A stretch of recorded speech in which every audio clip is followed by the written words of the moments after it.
Good morning student. Chapter number 7 ઘન અને ઘનમૂળ. આપણે આગળ જોયું પૂર્ણ ઘન સંખ્યા કોને કહેવાય. તો આપણે જાણીએ છીએ કે જે સંખ્યાના અવિભાજ્ય અવયવમાં કોઈ અવયવ 3 વાર આવતો હોય તો દરેક અવયવ 3 વાર આવતો હોય તો આપેલી સંખ્યાને પૂર્ણ ઘન સંખ્યા કહેવાય. તો પહેલું છે 216. 216 ને આપણે અવિભાજ્ય અવયવ જોઈએ. 216 2 થી ભાગ ચાલશે. 108 ગુણ્યા 2 216. 108 ના અવયવ 54 ગુણ્યા 2 108. 54 ના અવયવ 27 ગુણ્યા 2 27 ના અવયવ 9 ગુણ્યા 3 9 ના અવયવ 3 ગુણ્યા 3 અને 3 ના અવયવ આપણે શું લખી શકીએ 3 એકા 3. તો 216 ના અવિભાજ્ય અવયવ બરાબર 2 ગુણ્યા 2 ગુણ્યા 2 ગુણ્યા 2 ગુણ્યા 3 ગુણ્યા 3 ગુણ્યા 3. તો અહીંયા જુઓ 2 અને 3 બંને અવયવ 3 વાર આવે છે. બંને જો દરેક અવયવ 3 વાર આવતો હોય તો 216 એ પૂર્ણ ઘન છે. એ જ રીતે નેક્સ્ટ જોઈએ 128. 128 ના આપણે પહેલા અવિભાજ્ય અવયવ જોઈએ. 128 ના અવયવ 64 ગુણ્યા 2 128. 32 દુ 64, 16 દુ 32, 8 દુ 16, 4 દુ 8, 2 ગુણ્યા 2 4 અને 2 કા 2. તો આપણે 128 બરાબર શું લખી શકીએ? કેટલી વાર છે? 2 1 2 3 4 5 6 ને 7 વાર છે 2 નો ગુણાકાર. હવે 3 3 ના આપણે જૂથ બનાવીએ તો આ 3 આ 3 આ એક 2 છે. આ બંને 2 3 વાર આવે છે. આ એક 2 3 વાર આવતો નથી. અહીં 2 3 વખત આવતા નથી માટે 128 પૂર્ણ ઘન નથી. નેક્સ્ટ જોઈએ 1000. 1000 ના અવિભાજ્ય અવયવ 1000 500 ગુણ્યા 2 1000 થશે. 500 ના અવયવ 250 ગુણ્યા 2 250 ના અવયવ 125 ગુણ્યા 2 125 ના અવયવ 25 ગુણ્યા 5 25 ના અવયવ 5 ગુણ્યા 5 અને 5 ના અવયવ થશે 5 ગુણ્યા 1. તો 1000 ના અવિભાજ્ય અવયવ બરાબર શું લખી શકીએ?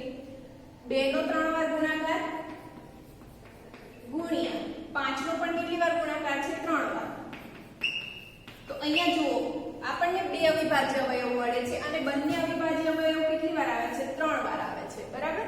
માટે 1000 એ પૂર્ણ ઘન છે.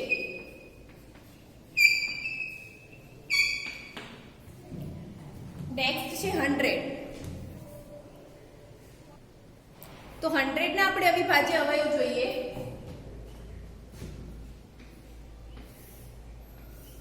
50 ગુણ્યા 2 100.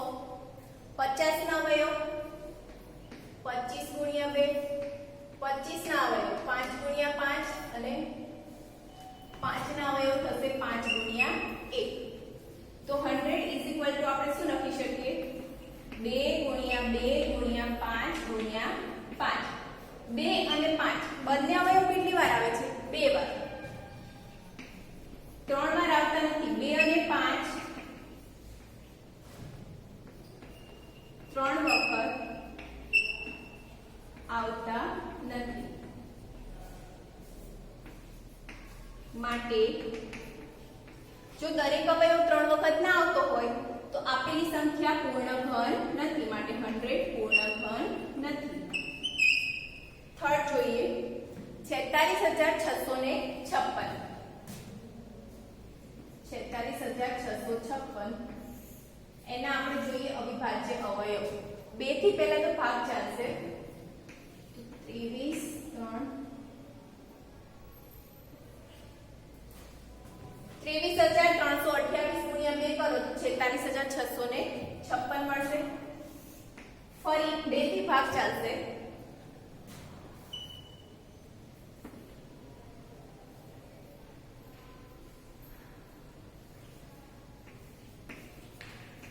₹11,664 હજી 2 થી ભાગ ચાલશે.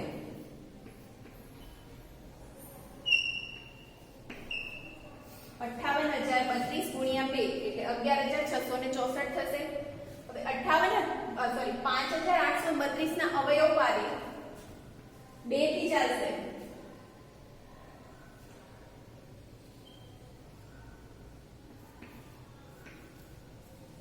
₹2916 ગુણ્યા 2 એટલે 5,832. ફરી હજી 2 થી ભાગ ચાલશે.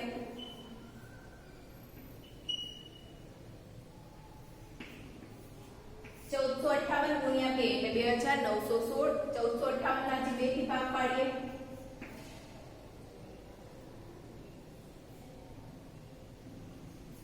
729 ગુણ્યા 2. 729 ના 2 થી ભાગ નહીં ચાલે, 3 વડે જોઈએ.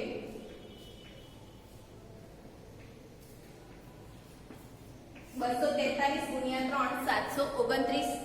ફરી 3 થી ભાગ ચાલશે. 81 ગુણ્યા 3 243. હજી 81 ના અવયવ. 27 ગુણ્યા 3 27 ના 9 ગુણ્યા 3 3 ગુણ્યા 3 અને 3 એકા 3 તો 46,656 બરાબર 2 કેટલી વાર આવે છે? 3 ને 3 6 વાર.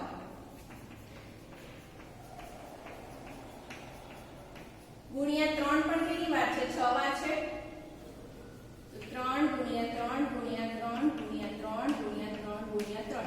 તો અહીંયા જુઓ પેર બને છે બધી 3 3 ની. 2 ની 3 2 3 વાર આવે છે. ફરીથી 2 3 વાર આવે છે. 3 પણ 3 વાર આવે છે. અને બીજી વાર જે 3 છે એ પણ કેટલી વાર આવે છે? 3 વાર. તો દરેક અવયવ 3 વાર આવે છે માટે આપેલી સંખ્યા પૂર્ણઘન છે. માટે 46,656 પૂર્ણઘન છે.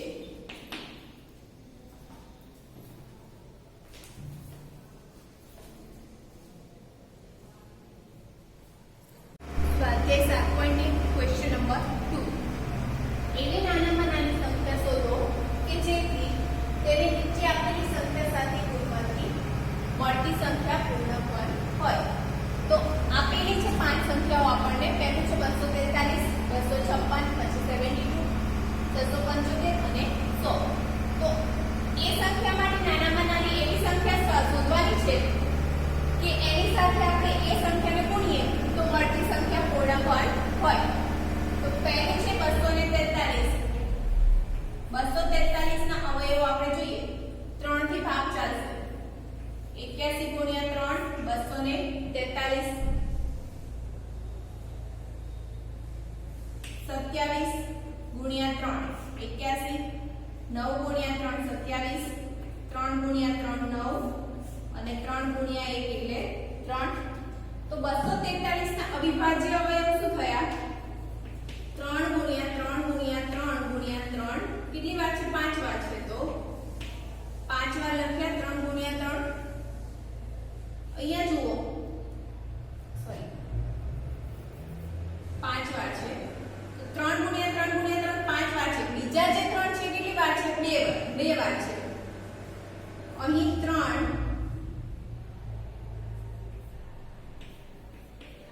વખત આવતા નથી. 2 વાર જ આવે છે. 3 વાર આવતા નથી. તો 3 વાર લાવવા માટે આપેલી સંખ્યાને આપણે 3 વડે ગુણીશું. તો 243 ને 3 વડે ગુણીએ તો 243 ના અવિભાજ્ય અવયવ 3 ગુણ્યા 3 ગુણ્યા 3 ગુણ્યા 3 ગુણ્યા 3. આ થયા 243 ના અવયવ. એને કેટલા વડે આપણે ગુણ્યા છે? 3 વડે. તો ગુણ્યા 3 માટે 243 ગુણ્યા 3 729 પૂર્ણઘન છે. માટે માંગેલી સંખ્યા કઈ થશે? આપણે કેટલા વડે ગુણ્યા? 3 વડે. માટે માંગેલી સંખ્યા 3 છે.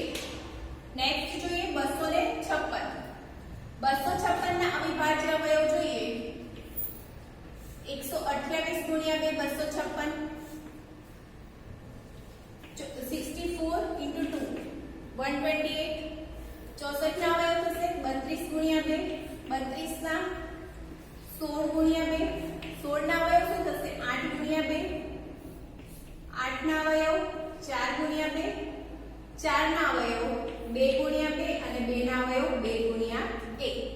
તો 256 ના અવિભાજ્ય અવયવ આપણે શું લખી શકીએ? 256 કેટલી વાર છે? 8 વાર છે 2 નો ગુણાકાર. 2 ગુણ્યા 2 ગુણ્યા 2 ગુણ્યા 2 ગુણ્યા 2, 8 વાર 2 નો ગુણાકાર છે. તો આપણે પેર બનાવીએ. 3 વાર અને આ બે કેટલી વાર આવે છે? 2 વાર.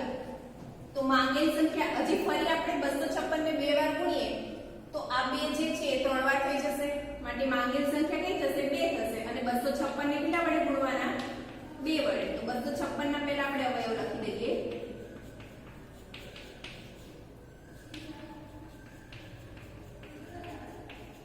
એને કેટલા વડે ગુણ્યા? 2 વડે.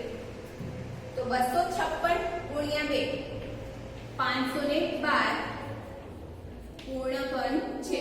અને આપણે કેટલા વડે ગુણ્યા ને? 2 વડે. માટે માંગેલ સંખ્યા શું થશે? 2. માટે માંગેલ સંખ્યા 2 છે.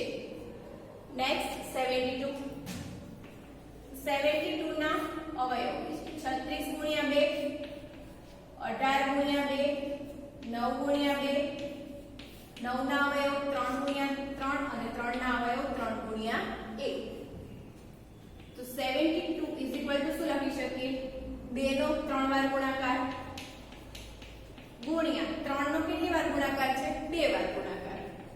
તો અહીંયા જુઓ 2 3 વાર આવે છે પણ 3 કેટલી વાર આવે છે? 2 વાર આવે છે. તો 72 ને આપણે કેટલા વડે ગુણીશું? 3 વડે. તો 72 ગુણ્યા 3. તો 2 ગુણ્યા 2 ગુણ્યા 2 ગુણ્યા 3 ગુણ્યા 3. એને કેટલા વડે ગુણવાના છે? 3 વડે. તો 72 ગુણ્યા 3 216 એ પૂર્ણઘન સંખ્યા છે. અહીંયા આપણે 72 ને કેટલા વડે ગુણ્યા? 3 વડે. માટે માંગેલ સંખ્યા શું થશે? 3. માંગેલ સંખ્યા 3 છે. ફોર્થ જોઈએ 675 675. એના અવિભાજ્ય અવયવ જોઈએ. 3 થી ડિવાઈડ કરીએ તો 3 ગુણ્યા 2 6, 225 ગુણ્યા 3 675.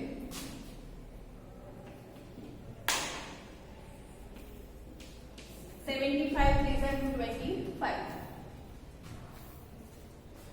25 ગુણ્યા 3, 25 ના અવયવ 5 ગુણ્યા 5 અને 5 ના અવયવ 5 ગુણ્યા 1. તો 675 ના અવિભાજ્ય અવયવ શું થશે? 3 ગુણ્યા 3 ગુણ્યા 3 ગુણ્યા 5 ગુણ્યા 5. તો 675 ને કેટલા વડે ગુણીશું? 5 વડે. કેમ કે 5 કેટલી વાર આવે છે? 2 વાર. માટે 675 ગુણ્યા 5. તો એના અવયવ શું છે? 3 ગુણ્યા 3 ગુણ્યા 3 ગુણ્યા 5 ગુણ્યા 5. એને કેટલા વડે ગુણ્યા? 5 વડે. 675 ગુણ્યા 5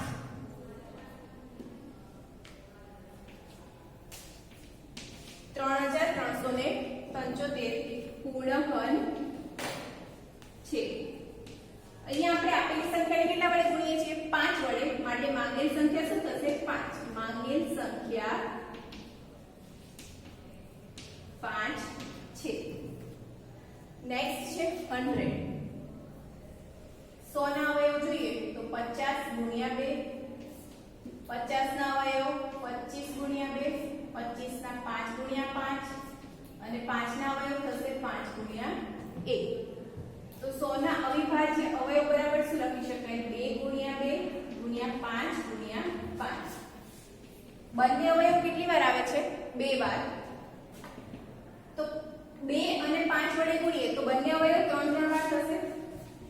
100 ને કેટલા વડે ગુણીશું? 2 અને 5 વડે. 2 ગુણ્યા 2 ગુણ્યા 5 ગુણ્યા 5. એને કેટલા વડે ગુણવાના? 2 અને 5 વડે. 100 ગુણ્યા 2 200, 200 ગુણ્યા 5 1000 પૂર્ણઘન છે. અને 100 ને આપણે કેટલા વડે ગુણ્યા 2 ગુણ્યા 5 એટલે કે 10 વડે ગુણ્યા માટે માંગેલ સંખ્યા શું થશે 10 માટે માંગેલ સંખ્યા 10